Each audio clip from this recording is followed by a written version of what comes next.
Hi guys! Good morning! Welcome back to our channel. Today's vlog ni Payong Kaibigan na isa naman pong tutorial video yung ating gagawin. Tungkol pa rin po ito guys, o related pa rin po ito sa DMW mobile app at OFW Pass na yan.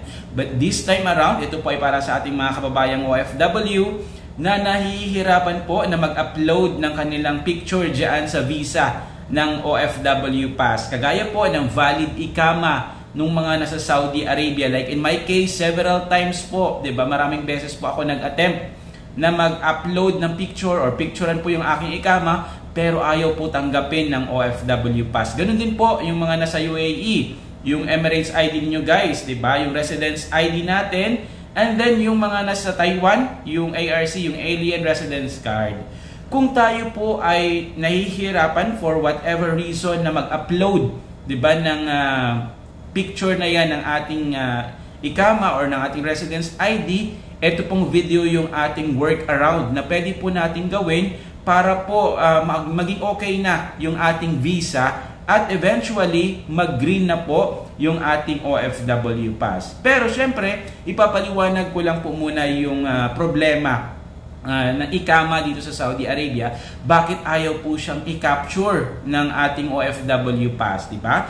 Kung matitingnan po natin, babalikan po natin yung naging issue, di ba? Isa po sa mga reminders sa atin ng OFW Pass, kapag tayo po mag-upload ng ating ikama, ay dapat po i-check po natin yung validity ng ating ID na ina-upload. Syempre, pag pinipicturean po natin, isa-scan po ng OFW Pass mobile app, 'di ba? Ng DMW mobile app yung information doon sa card na ina-upload natin. And then again, ulitin ko, sabi po dito, check the validity of your ID. Guys, yung expiration date ng ating ikama ay hindi na po nakalagay ngayon sa physical card natin, 'di ba?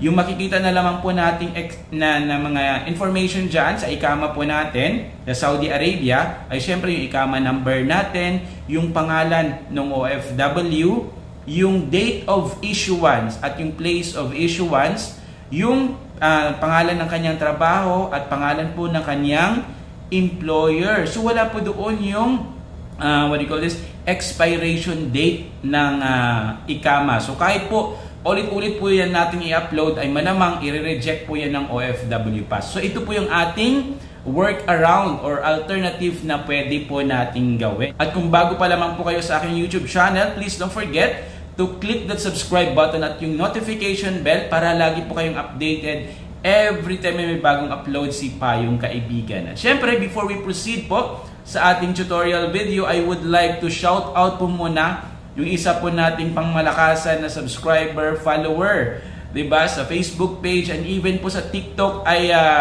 nandun din po siya. Shout out po kay Sir Randel Yap na siya pong nagbigay po sa akin ng valid reference para po gawin po ang video na ito. Kaya marami pong salamat sa iyo, Sir Randel Yap. Una po natin gagawin ay pupunta po sa ating mga Google or kung ano man po yung internet search engine ang yung ginagamit.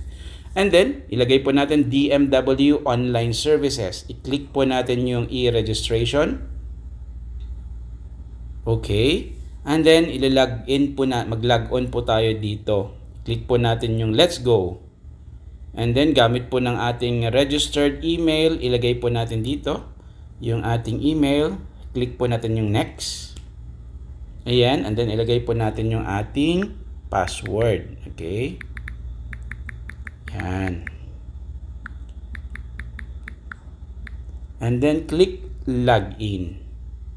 And then yan, magdi-display na po yung inyong profile diyan sa DMW mobile app.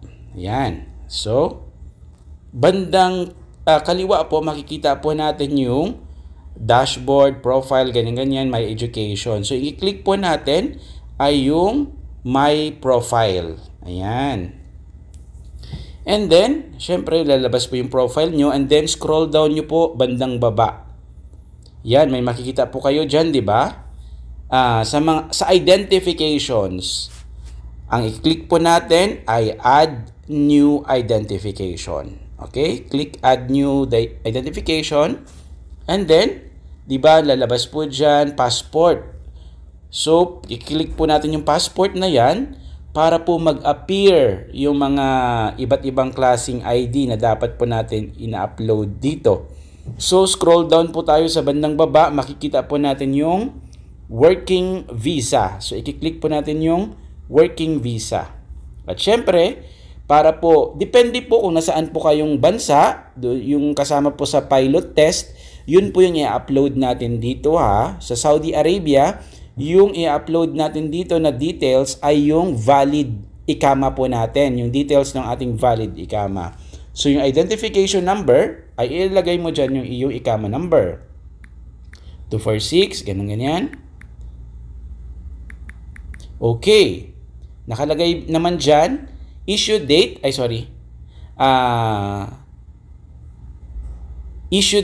expiry date. So, ayan. So, pwede nyo naman po daw i-leave na blank kung hindi naman po applicable. Pero in my case po, ay alam ko naman po kasi kung kailan na-issue at kailan mag-expire yung aking ikama. Kung gusto nyo pong ma-check nyo po yan sa ating AbShare account. Ayan, sa AbShare, andun po yung issuance date at expiration date ng ating ikama. So, yung issuance date po ng ikama ko ay December 24, 2018. So, ayan.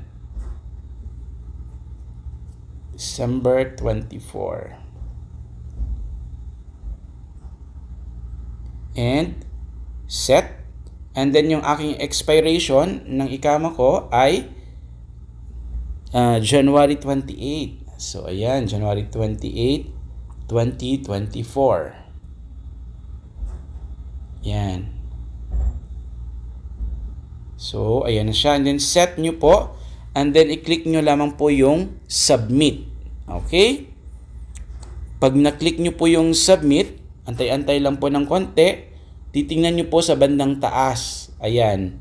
May nakalagay po doon, update profile. So, i-click nyo lang po yon, blue na yon, update profile. Ayan. And then, i-click po natin ulit yung save changes. Ayan.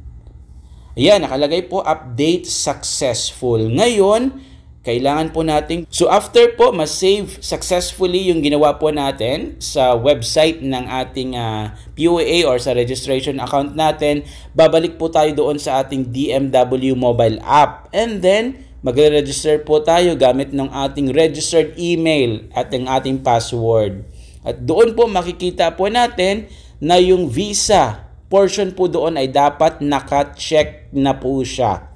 At kung yun na lamang po yung problema nyo, dapat po yung QR code ay mapapalitan na po siya from red to green. So yun lamang po yung ating quick update on today's vlog ni Payong Kaibigan. Don't worry guys, next time naman, yung ating hahanapan po ng remedyo ay yun naman po may mga problema sa kanilang mga kontrata. Okay, marami pong salamat guys. At kung bago pa lang po kayo sa aking YouTube channel, please don't forget to click the subscribe button at yung notification bell para lagi po kayong nauna every time may bagong upload na video si Payong Kaibigan. Maraming pong salamat guys. Always stay safe and God bless. Ready.